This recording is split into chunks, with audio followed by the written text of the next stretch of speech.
ಎಮ್ಮೆಲ್ಲೆಗಳು ಕೊಟ್ಟರೆ ತಪ್ಪೇನಿಲ್ಲ ನೋಡಪ್ಪ, ನಾನು ಫಸ್ಟ್ ಹೊಸ ಪೀಳಿಗೆ ಬೆಳಿಬೇಕಲ್ಲ. ಎಷ್ಟು ದಿನ ನಾವೇ ನಾನು 34 ವರ್ಷ ಆಯಿತು. ಹೊಸ ಜನ್ರೇಷನ್ ಬರಬೇಕಲ್ಲ, ಹೊಸ ಆಲೋಚನೆ ಬರಬೇಕಲ್ಲ. ನಾನು ಹೊಸಬ್ರುಗಳು ಇರಬೇಕು ಅನ್ನೋದಕ್ಕೆ ನಾನು ಅವರಿಗೆಲ್ಲ ಪ್ರೇರಣೆ ಒಬ್ಬರನ್ನು ತಯಾರು ಮಾಡಬೇಕಲ್ಲ. ಈಗ ಹೊಸ ಜನ್ರೇಷನ್ ಇರಬೇಕಲ್ಲ, ತಪ್ಪೇ ನಾವು ಕೇಳ್ಕೊಂಡು ತಪ್ಪೇನಿಲ್ಲ. ಪಾರ್ಟಿ ಲೀಡರ್ಶಿಪ್ ತೀರ್ಮಾನ ಮಾಡಿ. ಈಗ ಹೊಸ ಶಾಸಕರು ತಮ್ಮ ಮಂತ್ರಿಮಂಡಲಕ್ಕೆ ಸೇರೋ ಅವಕಾಶ ಸಿಗ್ಬೋದಾ ಸರ್? ನಾನು ಕೇಳುತ್ತೆ, ಈಗ ನಾನು ಮಂತ್ರಿಮಂಡಲ ಮಾಡ್ತೀನಿ ಅಂತ ನಾನು ಹೇಳುವುದಿಲ್ಲ. ಚೀಫ್ ಮಿನಿಸ್ಟರ್ ಹೇಳಿದ್ದಾರೆ ನನ್ನ ಕ್ಯಾಬಿನೆಟ್ ಎಕ್ಸ್ಪೆನ್ಷನ್ ಮಾಡ್ತೀನಿ, ಅವರು ಎಕ್ಸ್ಪೆನ್ಷನ್ ಮಾಡ್ತಾರೆ ಅಂತ ಡೆಲ್ಲಿಗೆ ಹೋಗ್ತಾರೆ, ಕೆಲವರು ಪತ್ರ ಬರೀತಾರೆ, ಕೆಲವು ಇನ್ನೆಲ್ಲ ಹೊರಗಡೆ ಹೋಗಿ ಮಾಡ್ತಾರೆ.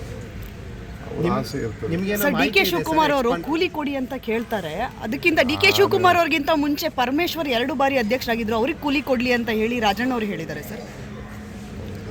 ಅವರು ದೊಡ್ಡ ಸರ್ ಸಿಎಂ ಮತ್ತು ಕುಮಾರಸ್ವಾಮಿ ನಡುವೆ ಸರ್ ದೆಹಲಿಯಿಂದ ಏನಾದರೂ ಬಂತ ಸರ್? ಈ ವಾರ ಹೋಗ್ತೀರಾ ಸರ್?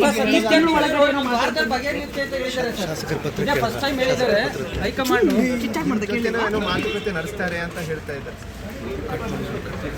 ಸದ್ಯಕ್ಕೆ ನಾನು ಕುಮಾರ ಕೃಪಾ ಸರ್ ಏನಾದರೂ ಹೋಗ್ತೀರಾ ಸರ್ ಡೆಲ್ಲಿಗೆ ಸರ್ ಈ ವಾರದಲ್ಲಿ ಸರ್? ಏನಾದರೂ ಮಾತಾಡಿದ್ದಾರೆ ಸರ್ ನಿಮ್ಮ ಜೊತೆ? ಸರ್ ಸರ್ ದೆಹಲಿಗೆ ಏನಾದರೂ ಹೋಗ್ತೀರಾ ಸರ್?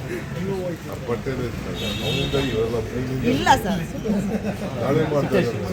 ಸರ್ ದೆಹಲಿಗೆ ಹೋಗ್ತೀರಾ ಸರ್ ಈ ವಾರ ಸರ್? ಜಾರಕಿಹೊಳಿ ಅವರು ನಿಮ್ಮ ಜೊತೆ ಏನಾದರೂ ಮಾತಾಡಿದ್ದಾರೆ? ಜಾರಕಿಹೊಳಿಯವರು ನಮ್ಮ ಹಿರಿಯ ಲೀಡ್ರು, ನನ್ನ ಜೊತೆ ವರ್ಕಿಂಗ್ ಫ್ರೆಂಡ್ ಆದವರು, ವಾರಕ್ಕೆ ಒಂದ್ಸತಿ ಮಾತಾಡ್ತಾ ಇದ್ದೀವಿ, ಇಬ್ಬರು ಹಂಚ್ಕೊಳ್ತಾ ಇದ್ದೀವಿ, ಸಮಾನ ಮನಸ್ಸು.